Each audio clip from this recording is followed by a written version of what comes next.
انسان جو ہے یہ اللہ تعالیٰ فرماتے ہیں کہ اس کا مقصد جو ہے دنیا میں آنے کا صرف ایک ہی ہے کہ اللہ کی عبادت میں مشغول رہے. تو یہ اللہ نے ہمیں مقصد بتایا ہے. اور ہم کیا ہیں؟ الحمدللہ انسان ہیں، کوئی جانور تو نہیں. اور یہ مقصد ہمیں بتایا ہے. ذرا ہم سوچیں تھوڑی دیر، قرآن تو ہم پڑھتے ہیں، تو کیا ہم اس آیت پہ پورا اترتے ہیں؟ انصاف کریں. دستی جیسے نماز کا طریقہ بتایا ہے اس طریقے سے نماز پڑھیں گے تو نماز ہوگی نا بھائیو. حج جس طرح بتایا ویسے ہی حج ہوگا نا.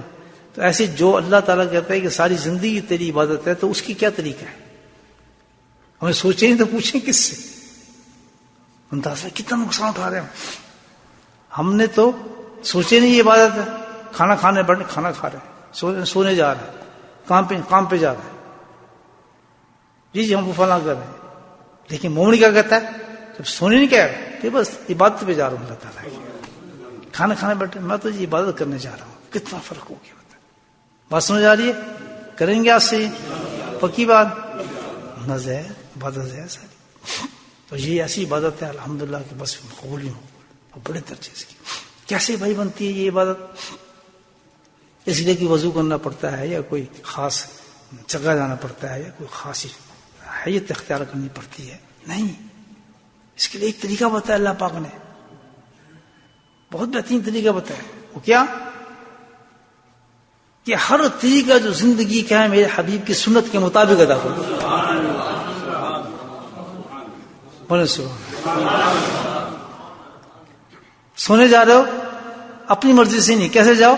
جیسے پیارے نبی جاتے تھے صلی اللہ علیہ وسلم. کیا بن گئی؟ ساری رات زور لگا کہیں جانا پڑا، بس نیت ہی کر لی کہ نہیں یار ٹھہر جاؤ، بستر پہ تو میں نے سونے جانا ہے. ذرا یہ سوچیں نبی پاک صلی اللہ علیہ وسلم کیسے بستر پہ جاتے تھے. طریقہ پتہ لگ گیا.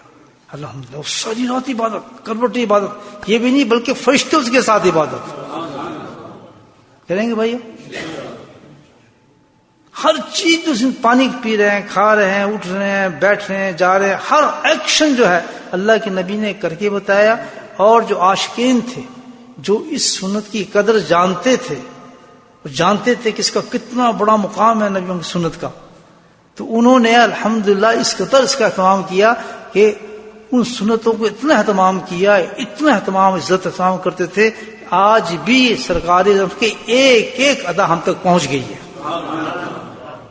پھر فرمایا دوبارہ کہ جو شخص اللہ تعالیٰ پر اور آخرت پہ ایمان رکھتا ہو تو اس کو چاہیے. اب آگے مضمون ہے، مضمون مل جائے گا تو کریں گے بھائیو. پکی بات. ڈھیلے ہو کچھ کرو گے؟ ڈرتے کیوں؟ رحمت اللہ عالمین نے کبھی سخت بات ہمیں بتائی ہی نہیں. انہوں نے بتائی نہیں. انہوں نے اب یہ سنت آ رہی ہے نبی پاک سے. کیا آ رہی ہے؟ طریقہ آ رہا ہے. کہتے مجھے تو یہ بات پسند ہے کہ جو آخرت پہ اللہ تعالیٰ پہ ایمان رکھتا ہو تو اس کو چاہیے 2 دفعہ کیا کہ جب تمہارا کوئی مہمان آئے تو اس کا عزت و احترام کرو. جب تمہارا مہمان آئے تو اس کا عزت و احترام کرو. پھر فرمایا کہ جب تمہارا مہمان آئے تو اس کی عزت کرو اور اس کو جائزہ ادا کرو. یہ لفظ اب صاحب سن رہے ہیں یار اس عزت و احترام تو ہم سمجھیے، لیکن جائزہ کیا ہے؟ جائزہ کیا ادا کریں؟ آپ نے ایکسپلین کیا جائزہ کیا ہے.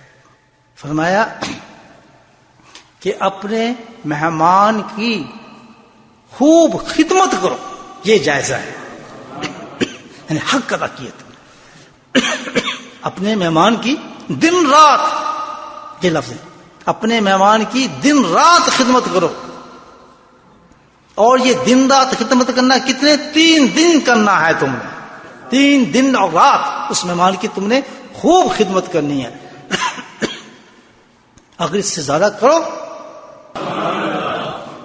کیونکہ جب تک وہ رہے گا، کھائے گا، پیے گا، سوئے گا، تمہارے گلاسوں کو استعمال کرے گا، تمہارے کپ میں چائے پیے گا، تمہارے ٹوٹی سے پانی پیے گا، تم اس سے باتیں کرو گے، دل لگی کرو گے، فرمایا ساری کی ساری عبادت ہو جائے گی تمہاری.